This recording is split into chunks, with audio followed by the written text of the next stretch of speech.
The International Crime Court in Hague gave a green light to investigate Israel for war crimes. With a majority of voices, the International Court's judges decided that Palestine is a member state that allows them to open an investigation about Israeli war crimes. As a result of this decision, government officials and army commanders and soldiers might face criminal proceedings or even international arrest warrants. And if to take it a step forward, the UN might decide to put economic sanctions on Israel or even send military forces here. I remember that back in his days, Prime Minister Ben-Gurion said that it doesn't matter what the world says. What matters is, what are the Jews going to do?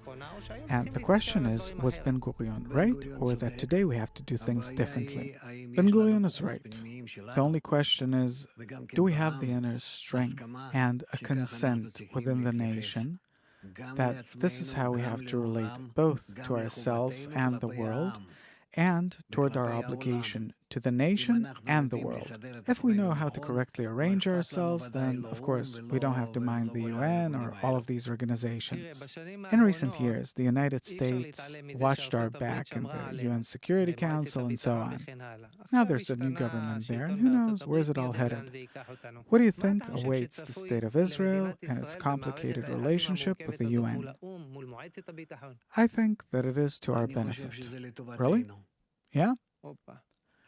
Because then there's hope that we might learn how much we have to change, how much we have to become more responsible for what goes on with us and the rest of the world, that precisely with all the international pressure on us, the time has come for us to get ourselves together and understand what is our role in the world and why does the world treat us in such a global anti-Semitic way.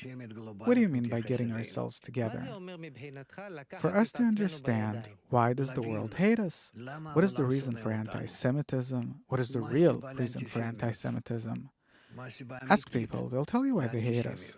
I don't have to ask them. They don't know anything. Who's to blame for the appearance of anti-Semitism in the world? That's a good question. For me, it's not a question. It's like the chicken and the egg. No. I 100% agree with the nations of the world about it.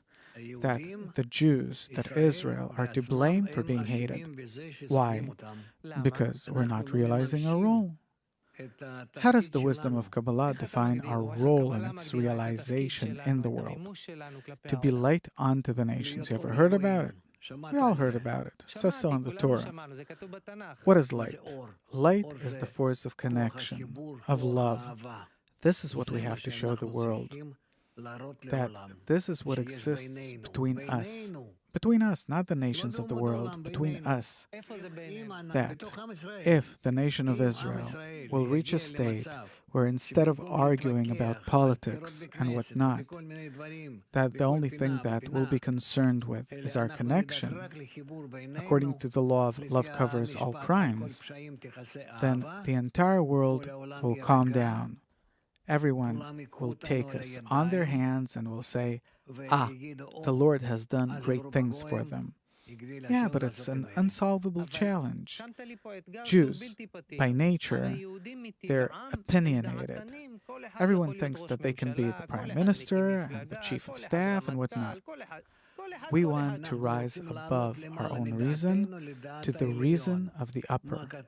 What does it say in the book of books? Love your neighbor as yourself. This is the law. If you want to come to that, things are going to be great. If not, everyone's going to eat us alive. So, if we reach love another as yourself right here, everything will work out. Everything all around the world will work out. And this is why all the nations of the world are blaming us for harming everyone. A person loves himself. What do you mean to love another? A person, he loves himself, and it's natural. Or a person to love himself with his intellect, then he treat the other person out of his own intellect with connection. Why? Because then he understands that only that way can he benefit himself. Why? Because we're all connected to one system. This is what we don't see, that we're connected to one system, right? We don't want to acknowledge it. And if we grasp this idea here, will it spread? This means to be light onto the nations? Yeah? And we have to do it forcefully. You can't build two synagogues in order to go into the one and refuse to go into the other. And this is what we're doing all the time. That's our destruction. Yeah?